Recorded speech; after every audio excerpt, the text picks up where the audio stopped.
ചേട്ടാ, രാവിലെ രാമക്ഷേത്രവുമായി ബന്ധപ്പെട്ട വാർത്ത കണ്ടോന്ന് ചോദിച്ചില്ലേ? ഞാൻ ഈ മാധ്യമങ്ങളെല്ലാം നോക്കിയിട്ട് ഒരു വാർത്ത അങ്ങനെ കണ്ടില്ല. അപ്പോൾ അങ്ങനെ കാണാത്ത എന്തെങ്കിലും വാർത്തകളുണ്ടോ രാമക്ഷേത്രമായിട്ടും? വളരെ പ്രധാനപ്പെട്ട വാർത്തയാണ്.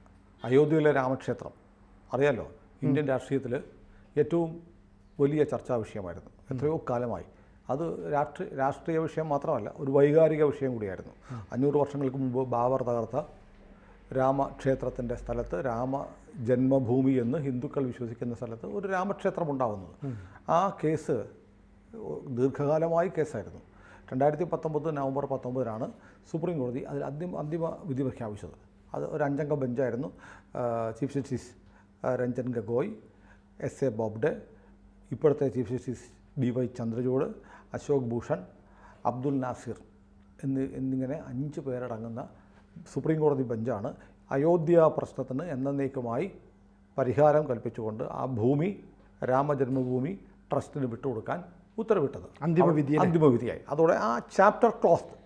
രാമജന്മഭൂമി തർക്കം അവസാനിച്ചു. ഇനി ചിലരൊക്കെ പറയുന്നത് അവിടെ ബാബറിൻ്റെ പള്ളി പുനഃസ്ഥാപിക്കുമെന്നൊക്കെ പോസ്റ്റർ അച്ചടിച്ച് പ്രചരണം നടക്കുന്നവരുണ്ട്. ഒരു കാലത്തും സാധിക്കത്തില്ല. ഈ പറയുന്ന ആളുകൾക്ക് 2047 ഇന്ത്യയിൽ അധികാരം പിടിക്കുമെന്ന് പറഞ്ഞ പോപ്പുലർ ഫണ്ടുകാർ അധികാരത്തിൽ വന്നാലും, ഇന്ത്യ ജനാധിപത്യ രാജ്യമായിട്ടാണ് തുടരുന്നതെങ്കിൽ, ഇന്ത്യൻ ഭരണഘടനയുണ്ടെങ്കിൽ, ഇന്ത്യൻ നീതിപീഠം ഉണ്ടെങ്കിൽ, ഒരിക്കലും അവിടെ ഈ രാമജന്മഭൂമി പഴയ പോലെ ബാബറി മസ്ജിദാക്കി മാറ്റാൻ കഴിയില്ല. It's impossible. വെറുതെ സ്വപ്നം കാണാമെന്ന് മാത്രമേ ഉള്ളൂ. ദിവാസ്വപ്നമാണ്, പാഴ്സ്വപ്നമാണ്. അതാണ് നമ്മുടെ സിസ്റ്റം. അങ്ങനെയാണ്. കാരണം വേറെ കാര്യമുണ്ട്. ഇപ്പോൾ സുപ്രീം കോടതി പറയുകയാണ്, ഒരു നിർദ്ദേശം ഇട്ടു, ഉത്തരവിട്ടു. ഉത്തരവ് കേന്ദ്ര സർക്കാർ നടപ്പാക്കിയില്ല, എന്ത് ചെയ്യും? വലിയ ക്വസ്റ്റ്യനാണ് അല്ലേ? സുപ്രീം കോടതി ഒരു വിധി കേന്ദ്ര സർക്കാർ, സംസ്ഥാന സർക്കാർ നടപ്പാക്കിയില്ലെന്ന് പറഞ്ഞാൽ വേണമെങ്കിൽ കേന്ദ്രത്തിന് ഇടപെട്ട് സംസ്ഥാന സർക്കാരിനെ പിരിച്ചുവിടാം. എന്നാൽ കേന്ദ്രം നടപ്പാക്കിയില്ലെങ്കിലോ ഒന്നും ചെയ്യാനില്ല. വലിയ പ്രതിസന്ധിയാണ്, ഭരണഘടനാ പ്രതിസന്ധിയാണ്. കാരണം സുപ്രീം കോടതിക്ക് അവരുടെ ഉത്തരവ് നടപ്പാക്കാനുള്ള മെക്കാനിസം ഒന്നുമില്ല. ആരെ കൊണ്ട് നടപ്പാക്കിയും? ഉത്തരവിടും. അത് കടലാസിൻ്റെ ബലം മാത്രമേ ഉള്ളൂ കേന്ദ്ര സർക്കാർ ആ ഉത്തരവ് അനുസരിച്ചില്ലെങ്കിൽ. പക്ഷേ അനുസരിക്കും. എന്തുകൊണ്ടാണെന്നറിയാം? അത് ഭരണഘടനാപരമായി വിവിധ ഭരണഘടനാ സ്ഥാപനങ്ങൾ, ജുഡീഷ്യറി, ലെജിസ്ലേച്ചർ, എക്സിക്യൂട്ടീവ്, ഈ 3 തൂണുകൾ തമ്മിലുള്ള ഒരു ബാലൻസിൻ്റെ ഭാഗമായി പരസ്പരം റെസ്പെക്റ്റ് ചെയ്ത് അങ്ങോട്ടും ഇങ്ങോട്ടും മാനിച്ച് ആ വിധികൾ, അവരുടെ തീരുമാനങ്ങൾ നടപ്പാക്കുന്നുള്ള പരസ്പരം ഉണ്ടാക്കി ചെയ്തൊരു പാരസ്പര്യമുണ്ട്. അതിൻ്റെ ഭാഗമായിട്ടാണ് ചെയ്യുന്നത്. അല്ലെങ്കിൽ നാളെ ഒരു കേന്ദ്ര സർക്കാർ ഞങ്ങൾ അനുസരിക്കാൻ മനസ്സില്ല എന്ന് പറഞ്ഞാൽ സുപ്രീം കോടതിക്ക് ഒന്നും ചെയ്യാൻ പറ്റില്ല. ഒന്നും ചെയ്യാൻ പറ്റില്ല. അവർക്ക് പ്രധാനമന്ത്രിയോ ആഭ്യന്തരമന്ത്രിയോ അറസ്റ്റ് ചെയ്യാൻ പറ്റുമോ? അറസ്റ്റ് ചെയ്യാൻ പോകുന്ന പോലീസിനോട് ആഭ്യന്തര മന്ത്രാലയം അല്ലെങ്കിൽ സൈന്യത്തോട് അനങ്ങണ്ട എന്ന് പറഞ്ഞാലോ? അപ്പോൾ പിന്നീട് സംഭവിക്കുക എന്ന് പറയുന്നത് വിപ്ലവവും കലാപവും അരാജകത്വത്തിലേക്ക്. കാരണം പല രാജ്യങ്ങളിലും കണ്ട് സുപ്രീം കോടതി ഭരണകൂടത്തിനെതിരെ ഉത്തരവിട്ടു, നേരെ പോലീസും പട്ടാളം പോയി ചീഫ് ജസ്റ്റിസിനെ അറസ്റ്റ് ചെയ്യുന്നു. ഇങ്ങനെയൊക്കെ പല രാജ്യങ്ങളിലും കണ്ടിട്ടുണ്ട്. ഇന്ത്യയിൽ അത് നടക്കാത്തതിന് കാരണം ഇന്ത്യ വളരെ വ്യവസ്ഥാപിതമായ ഒരു ജനാധിപത്യ സംവിധാനത്തിൽ പോവുകയാണ്. അപ്പോൾ അതുകൊണ്ട് രാമക്ഷേത്രവുമായി ബന്ധപ്പെട്ട സുപ്രീം കോടതി വിധി അന്തിമമാണ്. അതിന് ഒരു കാലത്തും മാറ്റം. ആ രാമക്ഷേത്രം അയോധ്യയിലുണ്ടാവും. അപ്പോൾ ഈ വിധി വന്നതിന് ശേഷം ഇപ്പോൾ രാമൻ എന്ന് പറഞ്ഞാൽ പലർക്കും ചതുർത്ഥിയാണ്, അയോധ്യ എന്ന് പറഞ്ഞാൽ ചതുർത്ഥിയാണ്. അയോധ്യയിൽ BJPയുടെ സ്ഥാനാർത്ഥി പണ്ട് മുതലേ അത് CPIക്കാർ വരെ ജയിച്ചിരുന്ന സീറ്റാണ്. BJP മണ്ഡലേ ആയിരുന്നില്ല, SP-യുടെ സീറ്റായിരുന്നു. CPI സ്ഥാനാർത്ഥി ആയിരുന്ന ആൾ SP പോയപ്പോൾ SP ആയിട്ട് ജയിച്ചു. അങ്ങനെ വളരെ കുറച്ച് തവണ, 1-2 തവണയോ മാത്രമേ അവിടെ BJP ജയിച്ചിട്ടുള്ളൂ. അത് വീണ്ടും SP-യുടെ സ്ഥാനാർത്ഥി ജയിച്ചു.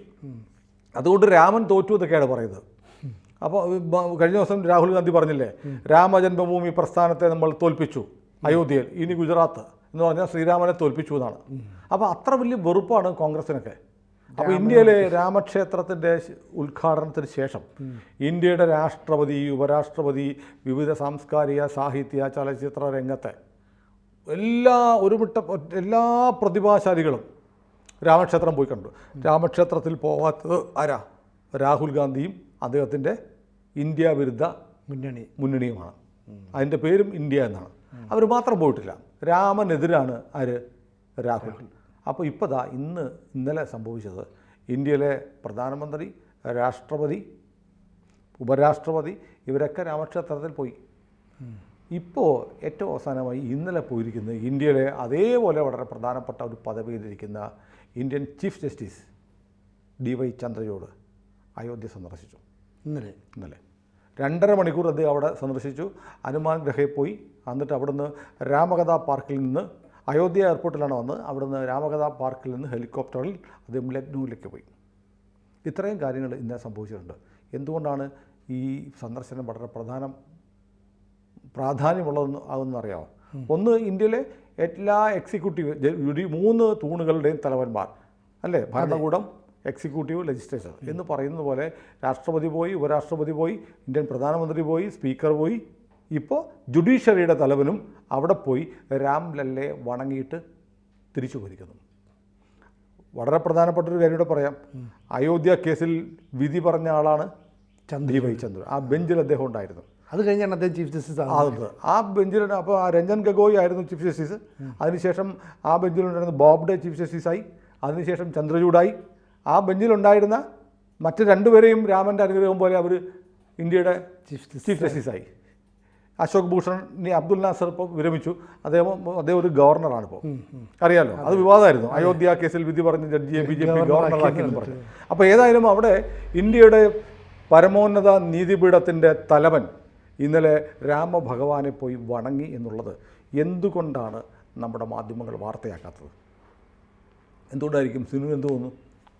അത് വാർത്തയാക്കിയാൽ ഒരു ന്യായാധിപൻ അവിടെ പോയി എന്നൊക്കെ പറഞ്ഞാൽ വലിയ വാർത്താ പ്രാധാന്യം, പിന്നെ രാമക്ഷേത്രത്തെ അംഗീകരിക്കണം, ഇങ്ങനെയൊക്കെ പല പ്രശ്നങ്ങൾ. അതാണ് പ്രശ്നം. കാരണം ഇന്ത്യൻ ഭരണ സംവിധാനത്തിലെ എല്ലാ മുതിർന്ന തലപ്പത്തിരിക്കുന്ന ആളുകളും, സുപ്രീം കോടതി ചീഫ് ജസ്റ്റിസ് സുപ്രീം കോടതിയാണ് പ്രതിനിധീകരിക്കുന്നത് അല്ലേ? അതെ അതെ. അദ്ദേഹം അവിടെ ചെന്ന് പറയുമ്പോൾ ഈ രാമക്ഷേത്രത്തിന് ഒരു സാർവജനീനമായ സ്വീകാര്യത കിട്ടി. ഇതെല്ലാവരുടെയും കൂടിയാണെന്ന് വരികയാണ്. അത് അംഗീകരിക്കാനുള്ള ബുദ്ധിമുട്ട് കൊണ്ടാണ് ഇവിടുത്തെ കേരളത്തിലെ മാധ്യമങ്ങൾ ഇന്ത്യയുടെ ചീഫ് ജസ്റ്റിസ് രാമക്ഷേത്രത്തിൽ 2.5 മണിക്കൂർ ചെലവഴിച്ചു. അതൊരു വലിയ വാർത്തയല്ലേ? വലിയ വാർത്തയാണ്. ഏതെങ്കിലും ഒരു പത്രത്തിൽ, എനിക്ക് കാഴ്ചക്കുറവുള്ളതുകൊണ്ടാണെന്നറിയില്ല, മലയാളത്തിൽ ഇന്നിറങ്ങിയ ഏതെങ്കിലും പത്രത്തിൽ, ഏതെങ്കിലും വാർത്താ ചാനലിൽ ഒരു വരി ഇതേക്കുറിച്ച് കണ്ടോ? കണ്ടിട്ടില്ല. ഈ ചീഫ് ജസ്റ്റിസായ ചന്ദ്രചൂഡിനെ കുറിച്ച് ഇവിടുത്തെ ഇടതുപക്ഷക്കാരൊക്കെ പറയുന്നത് മോദിനെ ഇപ്പോൾ റെഡിയാക്കും എന്നൊക്കെയാണ് പറയുന്നത്. കാരണം അവർക്ക് മോദിക്കെതിരെ വല്ലതും വന്ന ഉടനെ ചീഫ് ജസ്റ്റിസ് ചന്ദ്രചൂഡിന്റെ ഇനി അനുകൂലമായിട്ട് പറഞ്ഞ ഹോഹോ എന്ന് പറയുന്ന നമ്മുടെ സുപ്രീം കോടതിയെ കുറിച്ച് അങ്ങനെയാണല്ലോ. സുപ്രീം കോടതി കേന്ദ്ര സർക്കാരിന് അനുകൂലമായിട്ട് അല്ലെങ്കിൽ സംഘപരിവാറിനോ ഏതെങ്കിലും BJPക്കോ അനുകൂലമെന്ന് തോന്നാവുന്നൊരു വിധി പറഞ്ഞാൽ ഉടനെ സുപ്രീം കോടതി സംഘിക്കോടതി, അല്ലെങ്കിലോ ഇപ്പോൾ ശരിയാക്കും ഞങ്ങളുടെ കൂടെ സുപ്രീം കോടതി ഉള്ളതുകൊണ്ട് ഇന്ത്യയിൽ ജനാധിപത്യം നിലനിൽക്കുന്നു. അങ്ങനെയുണ്ടെങ്കിൽ അല്ലയോ മഹാനുഭാവന്മാരെ, നിങ്ങൾ എന്തുകൊണ്ടാണ് മാധ്യമ സുഹൃത്തുക്കളെ നിങ്ങൾ ഇന്ത്യയുടെ ചീഫ് ജസ്റ്റിസ് അവിടെ പോയത് നിങ്ങൾ റിപ്പോർട്ട് ചെയ്യാത്തത്? ഇത് മാത്രമല്ല, വേറൊന്നുണ്ട്. അവിടെ നിന്ന് അദ്ദേഹം ചീഫ് ജസ്റ്റിസ് അവിടെ നിന്ന് പോയവിടെയെന്നറിയോ? Ram Manohar Lohia national law university എന്നൊരു നിയമ സർവകലാശാല ലക്നൗവിലുണ്ട്. അതിൻ്റെ ബിരുദദാന ചടങ്ങായിരുന്നു. അതിനാണ് അവിടുന്ന് അദ്ദേഹം രാമകഥാ പാർക്കിലെ ഹെലിപ്പാഡിൽ നിന്ന് ലക്നൗവിലേക്ക് പറന്ന് ഈ ലോ യൂണിവേഴ്സിറ്റിയിലെ ബിരുദദാന ചടങ്ങിൽ പങ്കെടുക്കാൻ ചീഫ് ജസ്റ്റിസ് പോയി. ഈ ലോ യൂണിവേഴ്സിറ്റിയുടെ ജനറൽ കൗൺസിലിൻ്റെ ചെയർമാൻ ആരെന്നറിയോ? ഇല്ല, യോഗി ആദിത്യനാഥായിരുന്നു. അപ്പോൾ യോഗി ആദിത്യനാഥ് അധ്യക്ഷനായ ചടങ്ങിലാണ് ഇന്നലെ ചീഫ് ജസ്റ്റിസ് DY ചന്ദ്രചൂഡ് പങ്കെടുത്തത്. അപ്പോൾ എന്തുകൊണ്ടാണ് അവിടെ പോകുന്നവരെയൊക്കെ നിങ്ങൾ ചീത്ത വിളിക്കുമല്ലോ? നിങ്ങളത് അറിഞ്ഞിട്ടില്ലാത്തതുകൊണ്ട് നമ്മൾ പറയുകയാണ്. അറിയാത്തവർക്ക് വേണ്ടി കുരു പൊട്ടിക്കുന്ന കുറേ ടീംസ് ഉണ്ടല്ലോ, അവരോട് നമ്മൾ പറയുന്നു, സഖാക്കളെ, സുഡാപ്പികളെ, ഇന്ത്യയുടെ ചീഫ് ജസ്റ്റിസ് രാമക്ഷേത്രത്തിന് അനുകൂലമായി വിധി പറഞ്ഞ ബെഞ്ചിൽ അനുകൂല വിധി എഴുതിയ DY ചന്ദ്രചൂഡ് ഇന്നലെ രാമക്ഷേത്രത്തിൽ പോയി 2.5 മണിക്കൂർ ചെലവഴിച്ചു. അദ്ദേഹം രാമനെ ആരാധിച്ചു, പൂജിച്ചു. അവിടുന്ന് പ്രസാദവും തീർത്ഥവും ഒക്കെ വാങ്ങിയിട്ടാണ് തിരിച്ചു പോയത്. നിങ്ങൾ ചീഫ് ജസ്റ്റിസ് DY ചന്ദ്രചൂഡിനെതിരെ എത്ര പോസ്റ്റ് ഇടും? അപ്പോൾ വേറൊരു ചോദ്യമുണ്ട്. അപ്പോൾ ഇന്ത്യയിലെ ഏറ്റവും സമുന്നതരായ എല്ലാവരും, ഇന്ത്യൻ നീതിപീഠത്തിൻ്റെ തലവൻ വരെ രാമഭഗവാനെ വണങ്ങിയിട്ടും മടങ്ങിപ്പോയിരിക്കുന്നു. എന്തേ രാഹുൽ ഗാന്ധി പോകാത്തത്? അതായത് ഭരണഘടന അനുസരിച്ചുള്ള ഉന്നത പദവിയിലിരിക്കുന്നവരെല്ലാം പോയി. അപ്പോൾ ഈ ഭരണഘടനയെ അംഗീകരിക്കാത്തതുകൊണ്ടായിരിക്കും രാഹുൽ പോകാത്തത്? അല്ല, ഭരണഘടന ഉയർത്തിപ്പിടിക്കുന്നവരല്ലേ? ഉയർത്തിപ്പിടിക്കുന്നവരല്ലേ? ഈ ഭരണഘടനയുടെ ആദ്യത്തെ പതിപ്പ് നാഷണൽ ആർക്കൈവ്സിലുള്ളത് രാഹുൽ ഗാന്ധി ഒന്ന് കാണണം. അതിൻ്റെ ഓരോ പേജിലും രാമായണ കഥ, രാമൻ്റെ ജീവിത കഥയാണ് ആലേഖനം ചെയ്തിരിക്കുന്നത് ചിത്രങ്ങളായിട്ട്, അതിൻ്റെ ഒറിജിനൽ ടെക്സ്റ്റിൽ ചിത്രീകരിച്ചിരിക്കുകയാണ്. അത് പിന്നെ സോഷ്യൽ മീഡിയയിൽ ഗൂഗിൾ ചെയ്താൽ കിട്ടും. അപ്പോൾ ഞാൻ പറയുന്നത്, രാമൻ എന്ന് പറയുന്ന ഭാരതത്തിൻ്റെ വികാരമാണ്. രാമനില്ലാതെ ഇന്ത്യയില്ല. രാമൻ്റെ കഥയാണ് നമ്മളെയൊക്കെ പ്രചോദിപ്പിച്ചുകൊണ്ടിരിക്കുന്നത്. നമ്മൾ ഒരു മര്യാദാ പുരുഷോത്തമനായ നമ്മളെപ്പോലൊക്കെ തന്നെ ഈ നാട്ടിൽ ജീവിച്ച, അതായത് ഞാൻ വായിച്ചിട്ടുണ്ട്, അതായത് രാമൻ സീതയെ ഉപേക്ഷിക്കുന്നുണ്ടല്ലോ, ഉപേക്ഷിക്കുമ്പോൾ രാമൻ കരയുന്ന ആന കരയുന്നത് പോലെ രാമൻ കരഞ്ഞു എന്നാണ് പറയുന്നത്. അതായത് മനുഷ്യൻ്റെ എല്ലാ മാനുഷികമായ വികാരങ്ങളും ഉള്ള ഒരു സാധാരണ മനുഷ്യനെ പോലെ ജീവിച്ച, മറ്റുള്ളവർക്ക് വേണ്ടി ജീവിച്ച, പ്രജാക്ഷേമ തൽപരനായി ജീവിച്ച ഒരാളാണ് ശ്രീരാമൻ. ഒടുവിൽ എല്ലാ ദുഃഖങ്ങളും പേറി ജീവിതം മടുത്ത് സരയൂ നദിയിലേക്ക് ഇറങ്ങിപ്പോയ ആളാണ് രാമൻ. ആ രാമനാണ് നമ്മുടെ ഭാരതത്തിൻ്റെ ആത്മാവ്. ആ രാമനെ അംഗീകരിക്കത്തില്ല എന്ന് പറയുന്ന ഏക കൂട്ടർ രാഹുൽ ഗാന്ധിയും കൂട്ടരുമാണ്, ഇന്ത്യ മുന്നണിയുമാണ്. എത്ര നിർഭാഗ്യമെന്ന് കരുതൂ. ഇന്ത്യ രാജ്യത്തെ സമസ്ത മേഖലകളിലുമുള്ള എല്ലാവരും ശ്രീരാമദേവനെ അംഗീകരിക്കുമ്പോൾ രാഹുൽ ഗാന്ധിയും ഒരു വൈതാളിക സംഘവും ഞങ്ങൾ രാമനെതിരാണ്, രാമനെ വെറുക്കുന്നു, വേണ്ടി വന്നാൽ അയോധ്യയിലെ രാമക്ഷേത്രം പൊളിച്ചു കളയാനും ഞങ്ങൾ തയ്യാറാവുമെന്ന് പറയുന്ന ഒരു പ്രതിപക്ഷം ഈ രാജ്യത്ത് വിധ്വംസക ചിന്തകളുമായിട്ട് നിൽക്കുകയാണ്. ഇതാണ് നമ്മുടെ മുന്നിലുള്ള ചിത്രം. ഏതായാലും ഭഗവാൻ ശ്രീരാമചന്ദ്രൻ്റെ അനുഗ്രഹം ഇന്ത്യയുടെ ന്യായാധിപ പ്രമുഖനുണ്ടാവട്ടെ എന്ന് പ്രാർത്ഥിക്കാം നമുക്ക്.